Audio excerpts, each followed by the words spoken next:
Assalamu alaikum wa rahmatullahi wa barakatuh. Dear students, welcome to SHOX lecture. Today we will discuss about the complex to simple from the subordinate adverbial clause of place, purpose and condition. We will discuss details from this class. At first we will discuss from the adverbial clause of place. আমরা জানি সাধারণত স্থান বোঝাতে প্লেসের ব্যবহার হয়, যে ক্ষেত্রে কনজাংশনগুলো আসবে হোয়ার, হোয়ারএভার, হোয়েন্স, ওয়েদার। এগুলো সাধারণত স্থানকে বোঝায়, কোথা হতে, কোথায়, কখন, কীভাবে, কোত্থেকে, উৎসব ইত্যাদি। তারপরে আমরা পারপোজ নিয়ে আলোচনা করব, উদ্দেশ্য, so that, in order that, lest, এবং আমাদের সর্বশেষ আলোচনা হবে আজকের subordinate adverb clause of condition.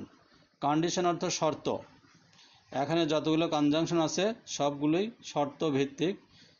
এর ভিতর সবগুলোই ইফের ন্যায় অর্থ প্রকাশ করে। If, unless, in case, whether, provided that, supposing that. So dear students, now we are starting from complex to simple. We will discuss and I will tell you details the changing formula also. Complex sentence: this is the house where I live. এই সেই বাড়ি যেখানে আমি বাস করি। where I live, তোমাদের জ্ঞাতার্থে জানাচ্ছি লাল বর্ণের লেখাগুলো সাবঅর্ডিনেট অ্যাডভার্বিয়াল ক্লজ এবং কালো বর্ণের লেখাগুলো মেইন ক্লজ। হোয়ার দ্বারা স্থান বোঝাইছে। তার আগে আমাদের জানবার বিষয়, অ্যাডভার্বিয়াল ক্লজ অফ প্লেস সাধারণত সিম্পল করবার সময় যে সমস্ত ফ্রেজকে চুজ করতে হয় সেগুলো হচ্ছে প্রিপোজিশনাল ফ্রেজ বা পার্টিসিপল ফ্রেজ। আমরা এখন বলতে পারি this is the house where I live. এর আগেও বলেছি মেইন ক্লজের কোনো পরিবর্তন হয় না, সাবঅর্ডিনেট ক্লজের কনজাংশনকে উঠায় দিতে হয় এবং সাবঅর্ডিনেট ক্লজকে উপযুক্ত ফ্রেজে রূপান্তর করতে হয়। সুতরাং প্রথম বাক্যের simple I live in this house, অথবা this is the house of my living. দুইটি বাক্যই in this house prepositional phrase, house of my living এটাও prepositional phrase. Number 2, wherever she goes I will follow her. আমরা জানি subordinate clause যদি main ক্লজের প্রথমে বসে তাহলে কমা দিতে হয়, কিন্তু মেইন ক্লজ প্রথমে বসলে শেষে গিয়ে ফুল স্টপ দিতে হয়, কমার প্রয়োজন হয় না। যেহেতু এই বাক্যে সাবঅর্ডিনেট ক্লজ প্রথমে বসেছে তাই কমা না দিলে গ্রামার ভুল হয়। wherever she goes I will follow her, সে যেখানেই যাক না কেন আমি তাকে ফলো করব। সুতরাং আমরা এই বাক্যকে সিম্পল করতে পারি গোয়িং অফ হার এনিহোয়ার, যে কোনো জায়গা, তার যে কোনো জায়গায় গমন হোক না কেন আই উইল ফলো হার, আমি তার অনুসরণ করব। সুতরাং এই বাক্যটি প্রেজেন্ট পার্টিসিপল ফ্রেজ দ্বারা আমরা পরিবর্তন করেছি। Number 3, they didn't know it whether they should go. তারা জানে না তারা কোথায় যাচ্ছে বা যাবে, কোন স্থানে যাবে তারা নিজেরাও জানে না। They didn't know their going place, তাদের গন্তব্যস্থল তারা নিজেরাও জানে না। দেয়ার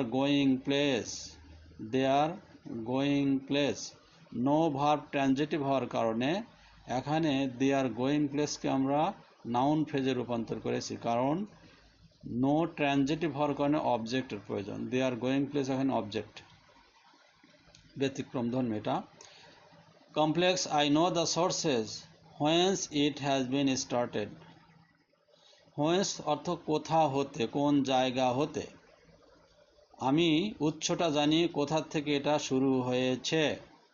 সুতরাং আমরা সিম্পল করতে পারি I know the sources of its starting, এটার উৎসস্থল আমার জানা আছে বা আমি জানি। সুতরাং প্রিয় ছাত্ররা, আমরা সাবঅর্ডিনেট অ্যাডভার্বিয়াল ক্লজ অফ প্লেসকে প্রিপোজিশনাল ফ্রেজ এবং প্রেজেন্ট পার্টিসিপলের মাধ্যমে সিম্পল করতে পারি। এখন আমরা আলোচনা করব complex to simple form adverb clause of purpose. Purpose অর্থ উদ্দেশ্যকে বোঝায়, পারপাস উদ্দেশ্য প্রকাশ করতে আমরা সাধারণত ইনফিনিটিভের ব্যবহার করে থাকি। ইনফিনিটিভ কারে বলে? টু প্লাস V1 বা ভার্বের প্রেজেন্ট ফর্ম। টু প্লাস ভার্বের প্রেজেন্ট ফর্মকে ইনফিনিটিভ বলে। ইনফিনিটিভের পরে অতিরিক্ত যে ফ্রেজ যুক্ত হবে সবটুকু মিলে ইনফিনিটিভ ফ্রেজে রূপান্তর হবে। আমরা প্রমাণ হিসেবে দেখতে পারি, she studied hard in order that she could pass the exam. সে কঠোর সাধনা করেছিল স্টাডির জন্য যাতে সে পাস করতে পারে। সুতরাং সিম্পল করা সহজ, she studied hard to pass the exam. To pass the exam, it is infinitive. The exam noun phrase, তার সামনে টু পাস ইনফিনিটিভ আসার কারণে মোটটুক মিলে হয়েছে ইনফিনিটিভ ফ্রেজ। আমরা জানি ফ্রেজের নামকরণ হয় ফ্রেজের প্রথম অংশ দ্বারা। সুতরাং যে ফ্রেজই থাক তার সামনে যে বসবে তার নাম অনুযায়ী নামকরণ। সুতরাং এখানে ইনফিনিটিভ আসার কারণে নাম হচ্ছে infinitive phrase. Number 2, Zakia Sultana prays attentively so that she can get the mercy of the almighty. Zakia Sultana খুব মনোযোগ দিয়ে প্রার্থনা করে যেন সে বিধাতার করুণা পেতে পারে।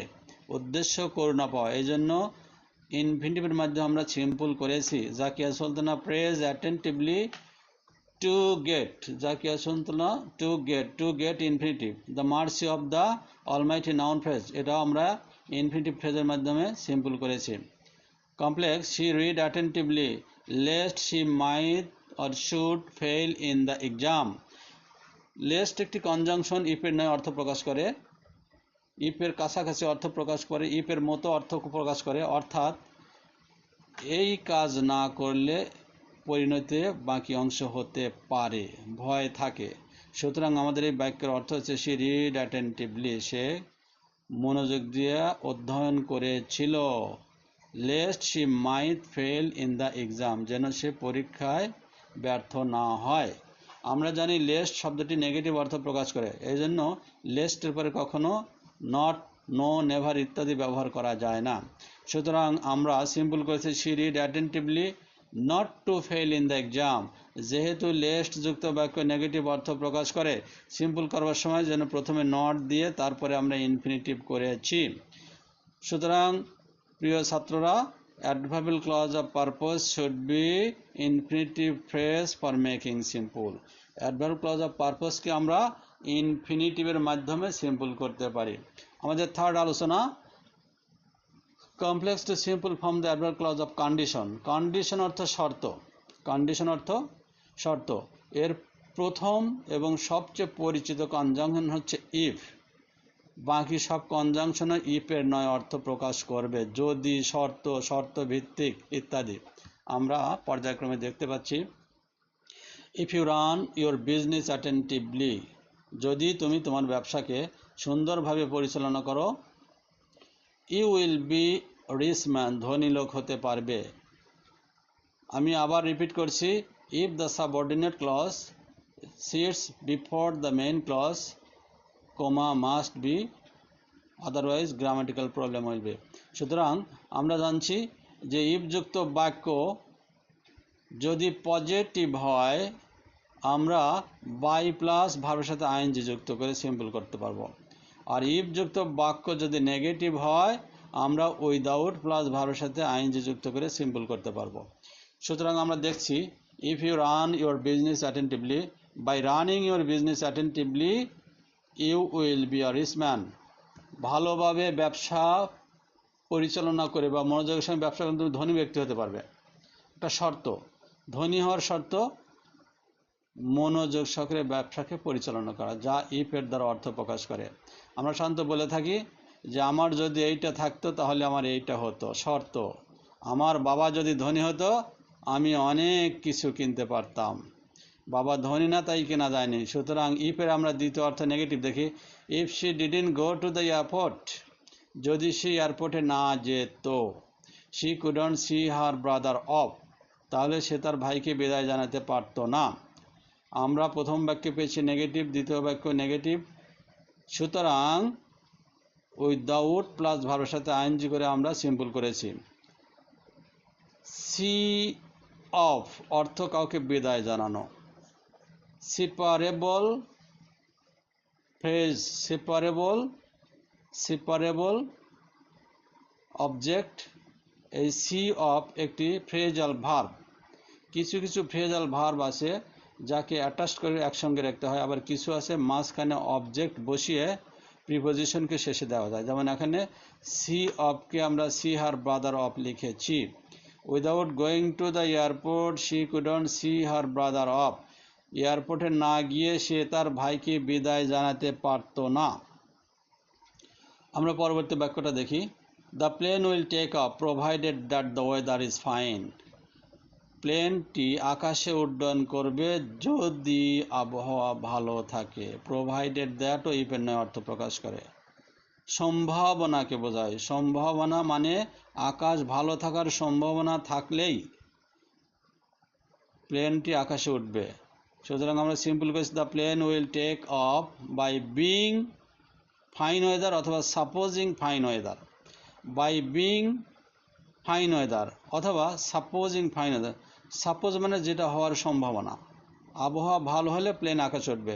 সাপোজিং প্রেজেন্ট পার্টিসিপল দিয়ে করাই ভালো। বাই বিং দিয়ে করলেও অর্থর কোনো ক্ষতি হবে না, কারণ মেইন ক্লজ ফিউচারে আছে। সুতরাং বাই বিং বি ভার্বও ফিউচার রিলেটেড হয়ে যায়। প্রিয় শিক্ষার্থী, আমরা পরবর্তীতে দেখছি I will take an umbrella in case it rain. In case মানে যদি, যদি সম্ভাবনা, যদি বৃষ্টি হয় তাহলে ছাতি নিয়ে যাব। In case it rains. সুতরাং আমরা সিম্পল করতে পারি in case of rain or raining, কারণ আমরা জানি ইন কেস একটি কনজাংশন, কিন্তু ইন কেস অফ একটি প্রিপোজিশন। সুতরাং প্রিপোজিশনের পরে নাউন বসতে পারে অথবা আইনযুক্ত ভার্ব বসে। যদি এখানে রেইন বসে তাহলে রেইন এখানে নাউন, আর আইন হওয়ার কারণে ভার্ব থেকে আসলে রেইনিং, যে কোনো একটি ইউজ করা যাবে। In case of raining I will take an umbrella. Number 5, don't go to my house unless I permit you. Unless I permit you, যদি তোমাকে আমি অনুমতি না দেই তুমি আমার বাড়িতে কখনো যাবে না। আমাদের প্রথম বাক্য আছে ইম্পারেটিভ মোড। আনলেস মানে যদি না, আই পারমিট ইউ তোমাকে অনুমতি না দেই। সুতরাং আমরা সিম্পল করতে পারি don't go to my house without my permission. Without একটি প্রিপোজিশন, মাই পারমিশন। আমাদের প্রশ্নে ছিল পারমিট। পারমিট, পারমিট ভার্ব ছিল, তার নাউন হয় পারমিশন। আইকে পজিটিভ ফর্ম বানিয়ে আমি নাউন ফ্রেজ তৈরি করেছি, তার সামনে নেগেটিভ প্রকাশের জন্য উইদাউট যুক্ত করে আমরা প্রিপোজিশনাল ফ্রেজ বানিয়েছি। Number 6, what will you do supposing that you are wrong. Supposing that একটি কনজাংশন। সাপোজ একটি ভার্ব হয় আর সাপোজিং দ্যাট মিলে কনজাংশন হয়। শুধু সাপোজকে যদি ভার্ব বানানো হয় তার সঙ্গে আইএনজি করলে সাপোজিং হয়, বাট সাপোজিং দ্যাটই একটি কনজাংশন যা যদি অর্থ প্রকাশ করে। সুতরাং আমরা একে সিম্পল করতে পারি what will you do supposing you're wrong. যখন তুমি তোমার সম্ভাব্য ভুল মনে আসবে বা ধরা পড়বে বা অনুভব হবে তখন তুমি কি করবে। সুতরাং আমরা এখানে বাক্যটি what will you do supposing you're wrong. Supposing, sorry dear student, এখানে একটা কোশ্চেন মার্ক হওয়ার কথা ছিল, ভুলে হয়নি, be careful about it. Complex, I am going whether you will like it or not. I am going whether you like it. Whether is a conjunction here. Whether is a conjunction here. অর্থাৎ দুইটি কথার ভিতরে দ্বৈত মনোভাব প্রকাশ করা বা দুইটি মনোভাবকে প্রকাশ করা। যেমন I am going, আমি যাচ্ছি, whether you like it or not, তুমি পছন্দ করো বা না করো, আমি যাচ্ছি। সুতরাং আমরা একটু সিম্পল করতে পারি I am going in spite of your liking or disliking. লাইকের সাথে আইএনজি দিলে লাইকিং হয়, আর নট লাইকিং মানে ডিসলাইক, এই জন্য এখানে ডিসলাইকিং ইউজ করেছি। এবং ইন স্পাইট অফ মানে সত্ত্বেও, মানে তোমার পছন্দ করা অথবা না করা সত্ত্বেও আমি যাচ্ছি। Dear learners, adverbial clause of condition should be prepositional phrase or principal phrase. Adverbial clause of কন্ডিশনকে সিম্পল করার সময় প্রিপোজিশনাল ফ্রেজ বা পার্টিসিপাল ফ্রেজের মাধ্যমে আমরা সিম্পল করতে পারি। So dear learners, try yourself to do and know and analyze these classes more and more and practice yourself at home. See you again in the next lesson. So be good and be happy. Thank you.